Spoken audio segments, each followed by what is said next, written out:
the godfather of ground and pound. You talk about legends. This man is a living legend. And I've been on this crusade as of late to educate you jabrones about the history of the sport, about the founding fathers of this sport, about the people who built this sport before it was cool to be an MMA fighter, before it was cool to be in the UFC, before it was cool to watch the UFC. These are the men that made this sport what it is today, and we must honor them. We must celebrate them. We must remember them. One of those people at the very top of the list is in Las Vegas right now for a whole host of reasons. He joins us now via the magic of Zoom. He is the one and only Mark Coleman. There he is. Mark, how are you? I'm doing great. Never been better. How are you, Ariel? I'm doing great. It's great to talk to you. Congratulations to you and the team. Your guy, AJ Dobson, with the big win last night. What did you think of his performance? Yes. Wow, that's truly amazing. He got so much talent.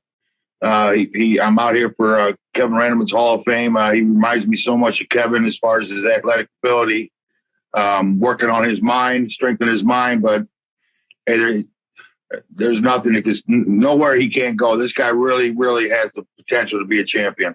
It's crazy because I saw a photo of you guys in the locker room yesterday. I think we have the photo right over here. You're watching AJ jump up, and it looks exactly like Randleman. It's crazy. Yeah. Like your old friend Kevin. Yeah, it does. You thinking that as well? Yeah, I was. I told him he might want to have to start doing that for a little intimidation factor because whenever Kevin did them 3 jumps before the fight or before a wrestling match, you could just see the other guys piss his pants or whatever. It's very intimidating, and I think he might actually be getting higher than Kevin did. I don't know. Yeah, it's pretty amazing. This guy is talent-wise, he's second to none. Just going to work on his mind, get him stronger, and make him believe how great he really is. Yeah, if he starts bleaching his hair, then all bets are off. Then he'll be the second coming of the monster, Kevin Randleman. And it's unbelievable the way these stars are aligning for you to be there with someone who fights and performs like Kevin Randleman. And then, as you said, on Thursday, your old friend Kevin Randleman will finally be inducted into the UFC Hall of Fame. You're going to be taking part in that ceremony, which is very much apropos. What is it like for you to be there? And unfortunately, he is not with us anymore, and so he can't celebrate this milestone, this great accomplishment. I just feel so blessed to be here. I'm just so at peace these days. I found peace, and Dana White made it happen. He flew me in for the whole week, got me there for AJ, being AJ's corner, and he's bringing me in for Kevin's induction. And I miss the guy always, but I had a long talk with his wife Elizabeth, and then we're celebrating his life. We're not going to be sad about this. Things happen, and I was blessed to be able to spend 30 years of my life with that guy, and we did everything together. I mean, he was a very, very special man. He touched so many people's hearts. I knew he touched people's hearts, but I found out more since he's been gone. So many fan pages for Kevin Randleman. So much love for the guy. He really, really loved people. He really touched people's hearts. You say that you found peace these days, Mark. Are you referring to your sobriety? Yes, I am. How many days? 155 days today, and I've never felt better in my life. I had 5 months ago today, I wouldn't be here. I wouldn't be able to do this. I wouldn't be able to do the induction. I really hit rock bottom. I mean, you can always go a little lower, but I'm going to call this my rock bottom. I'm never going back there again. And thank God I had my good friend Wes Sims, who came and basically he shoved me into the rehab center in Columbus, Ohio. Seacrest Rehab Center, and it's probably the best choice. Not probably, it is the best choice I've ever made in my life to go there and seek help, because I realized you can't do it alone.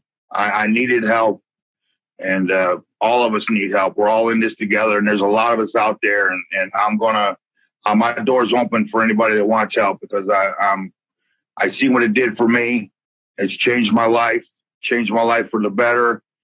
And I'm really just so happy these days. Now, is this around the same time that you had the heart attack? 155 days today, and I've never felt better in my life. You say that you found peace these days. Are you referring to your sobriety? Yes, I am. 155 days today, and I've never felt better in my life. Well, the heart attack was like probably almost a year ago now. So I had the heart attack, and I took a couple of days off to, kind of act like I was going to try to make some changes, but I wasn't ready to make some changes, I guess, because it didn't slow me down. Within a couple of days, I was back to drinking and smoking and drinking and just didn't care, man. I just really just didn't care. I didn't care anymore. I was very, very depressed. I don't know why. I just was, but that was about a year ago. And then finally, like I said, Wes Sims knocked on my door. He come knocking on my door, and he seen that I was a mess. And he had the balls, he had the courage to shove me into the rehab place. I didn't think it was going to be able to help me out, but within a couple of weeks, I knew I was in the right place. And it's just really changed my life for the better. Correct me if I'm wrong. That heart attack, that was serious stuff, right? I mean, I remember that post that you put up of you in the hospital bed.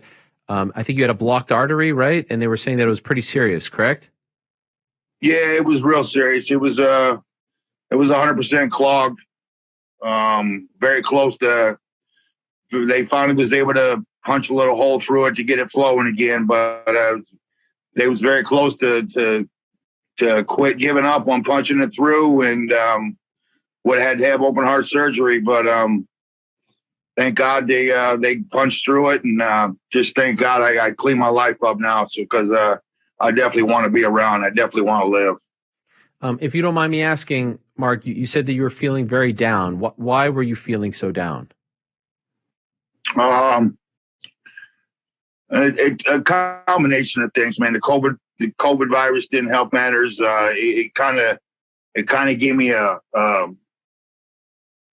kind of thought I even liked it because we were all locked down, and I was locked down in my I was staying in an extended stay hotel, and nobody bothered me. So a lot of times alcoholics, we seclude ourselves, and that's exactly what I was doing. I liked seclusion. I liked being alone.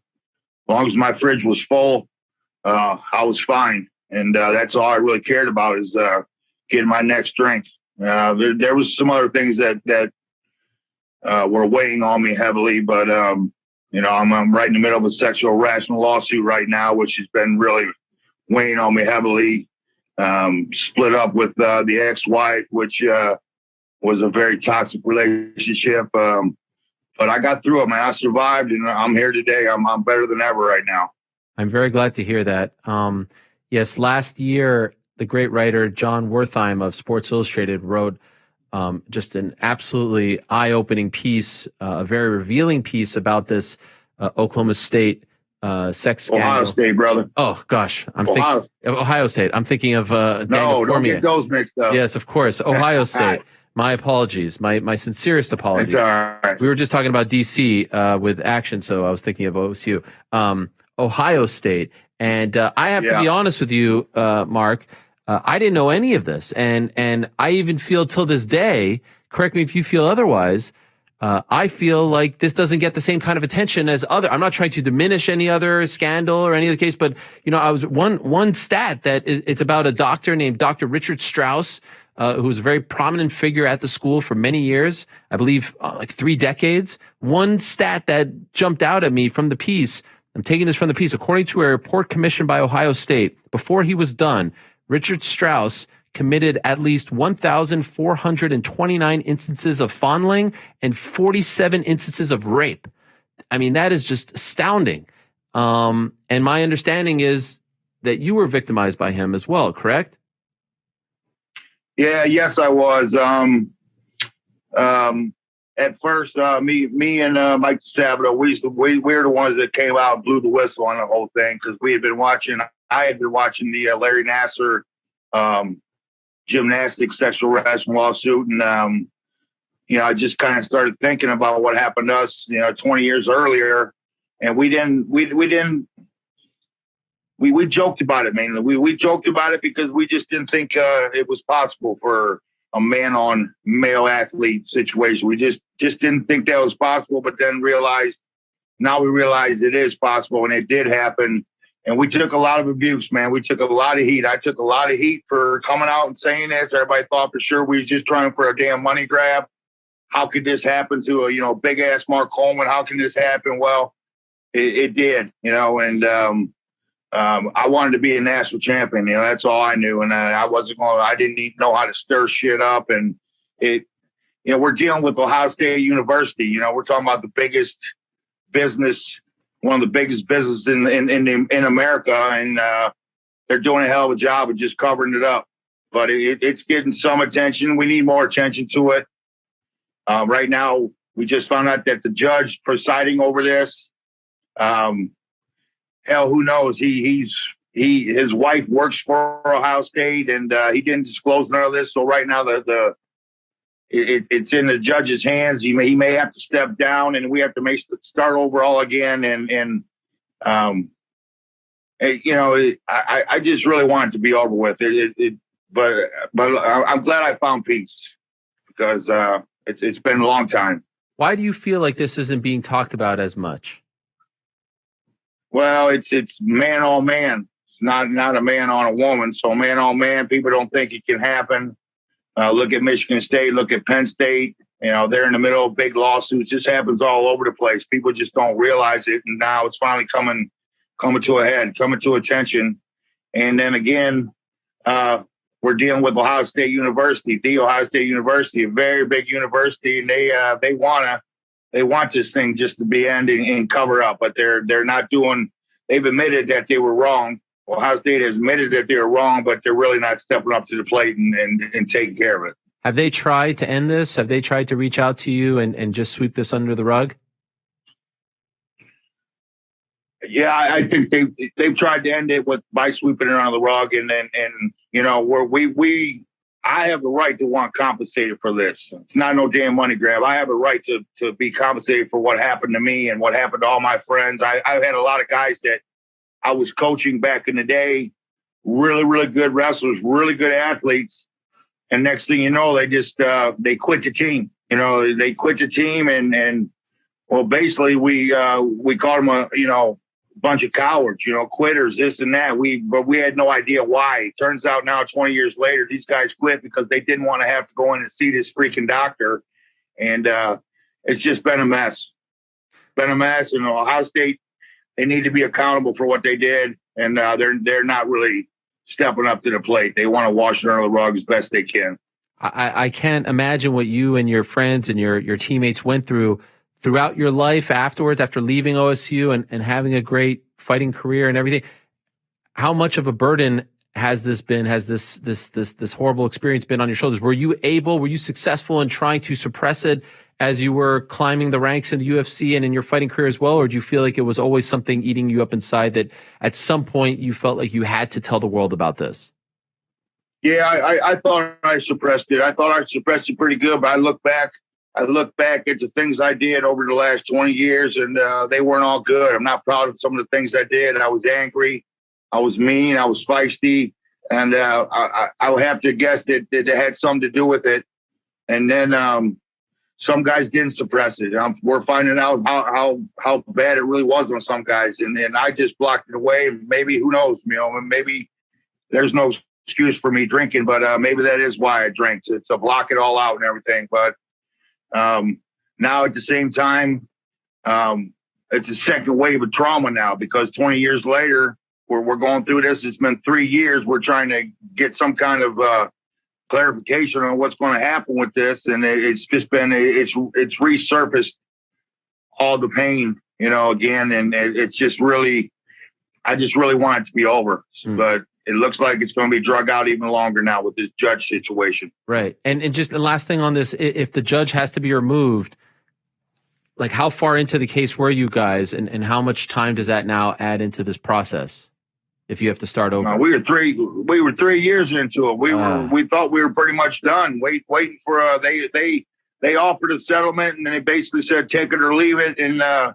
really it was peanuts compared to what the gymnast got. It was nothing. I mean, nothing at all. So yeah, we have a right to want what we kind of feel we deserve for what happened to us all.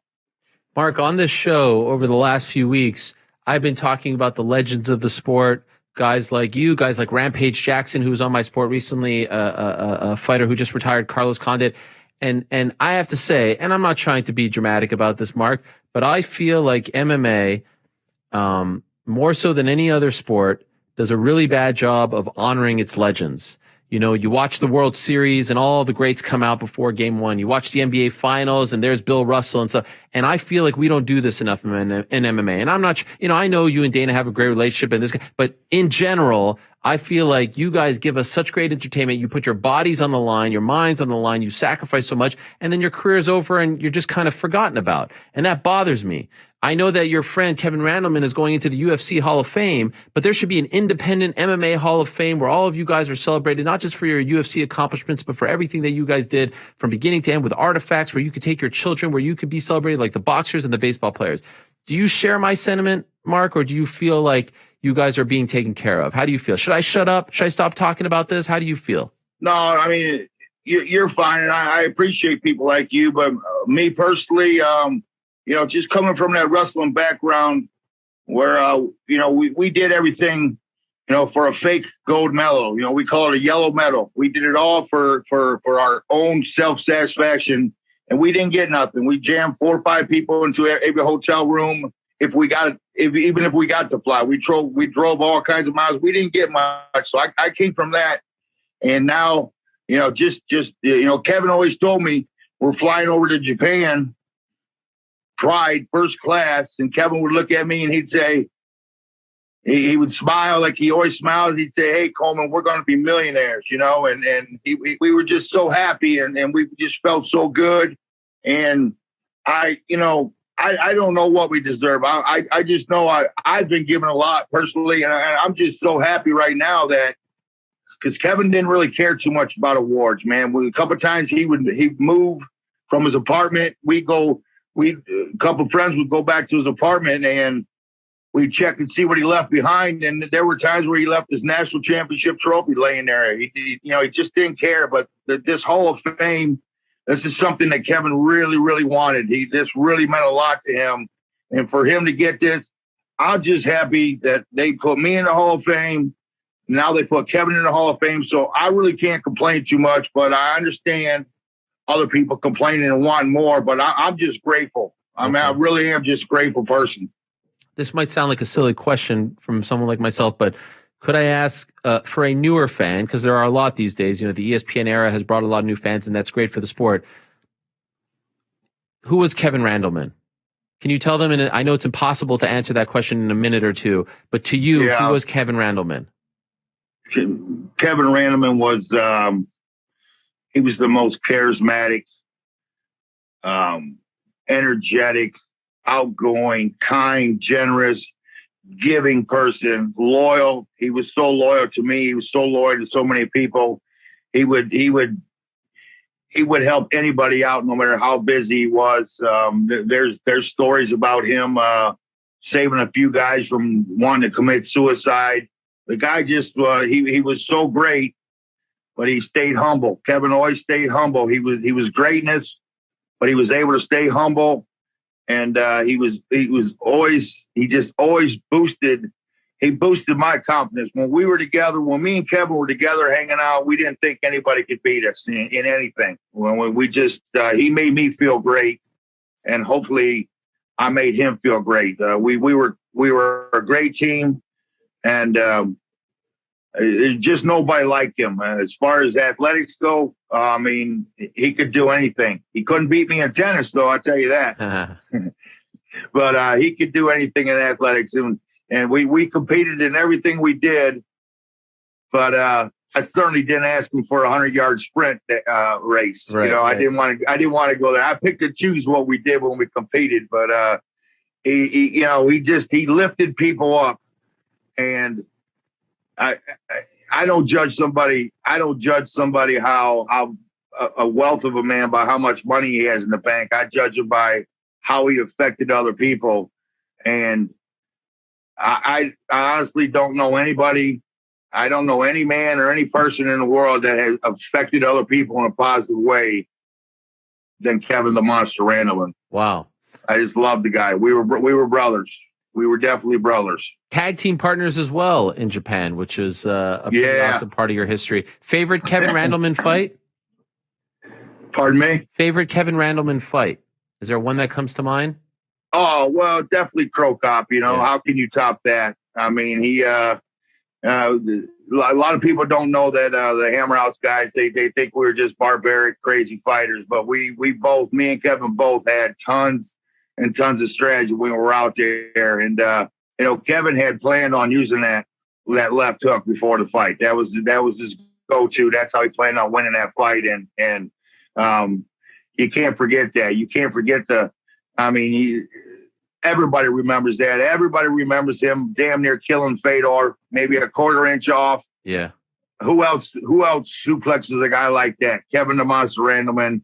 I used to, I showed him how to, I like to knee people in the head from north south. And I was talking to Kevin saying, you got to start working this in. Well, Kevin wasn't just going to use one knee to knee somebody in the head. That son of a bitch jumped up in the air and he would throw two flying knees at the guy. He always had the one up. And when it came to pro wrestling, one day, so his first pro wrestling, they wanted to see, we didn't have no practice, we didn't have no training, but we got the night before, and he's jumping off the top rope, doing a flying elbow onto the ground. So they asked him if he could jump to the middle of the ring. He did that with ease, and he got high.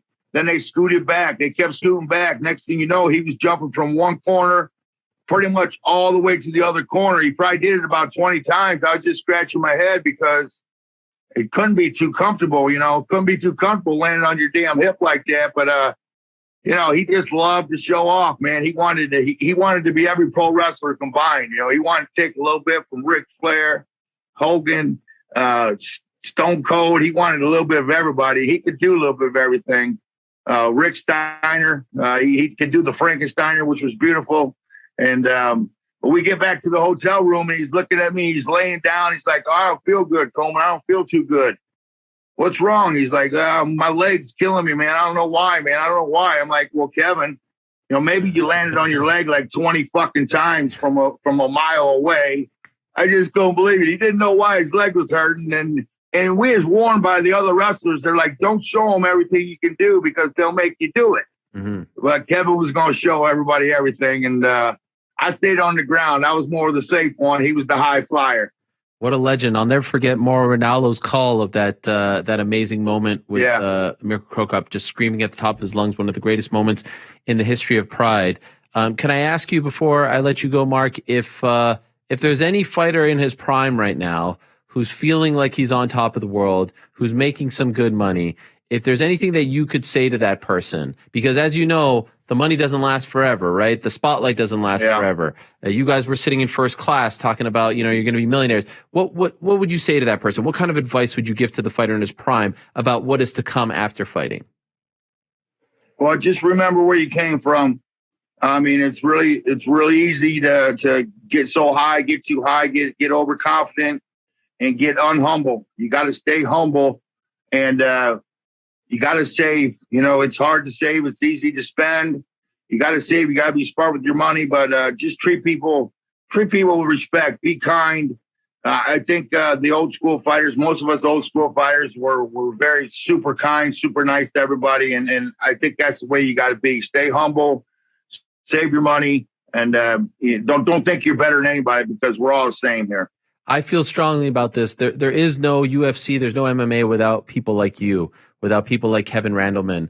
I want to send love to another member of the team, Phil Baroni. I hope he's doing well as well. I wish him the best. I know it's not easy when the spotlight goes away, and so I have so much love and admiration for you guys. And I speak for the entire MMA community, if I can, to thank you and to thank Kevin for everything that you guys did for this sport that we love and to give people like me an opportunity to cover this sport for a living. So I'm so happy to hear that you're doing okay, that you're sober, that you're healthy, and that you will be there for Kevin on Thursday as he's inducted into the UFC Hall of Fame. Well, I will tell you, I mean, you asked me why I was so down. I guess I didn't think about it, but to be honest with you, I was super down when the doctor called me up and told me I had to get a hip replacement. My career was over. I was 44 years old, but I still thought I had plenty of fights left in me. And it was it was pulled from me just like that. And I wasn't ready for it. I mean, I went into a funk for 10 years. It's been over 10 years since I last fought, but now that I think about it, that was, and there's no reason, man. I got to do plenty. I was so blessed. I got to do so much. I got to wrestle so much. I got to fight so often. I needed to be grateful, but instead I was bitter. And I could not handle life after fighting. I mean, I just did not handle it well. And I'm just lucky to be here today. So these fighters out there, you know, give it all right now, because it will go fast and it will come to an end someday, and prepare for when that day comes. I don't know how you're going to do for it. That's all I did was compete, and it was gone, and I wasn't ready. So you guys find a way to prepare yourself for when it is going to end, because it's not a happy day. It's not a happy day, Ariel. God bless you, Mark. But thank you for the kind words about Kevin. I'm ecstatic to be here. And I know his wife is so happy, and Kevin he's in heaven, watching down. He's looking over me. He's going to help me get through that speech. I wish you the best. And what a great induction class it is, with Mark Ratner, who I think the world of, George St. Pierre, and of course, John Jones and Alexander Gustafsson going in for their great fight back in 2013. Be well, my friend. All the best to you and your family, and good luck tomorrow night. Thank you so much for doing this. I really appreciate it. All right. Thanks for having me, Ariel. Appreciate it. All right. There he is, the godfather of ground and pound, Mark Coleman.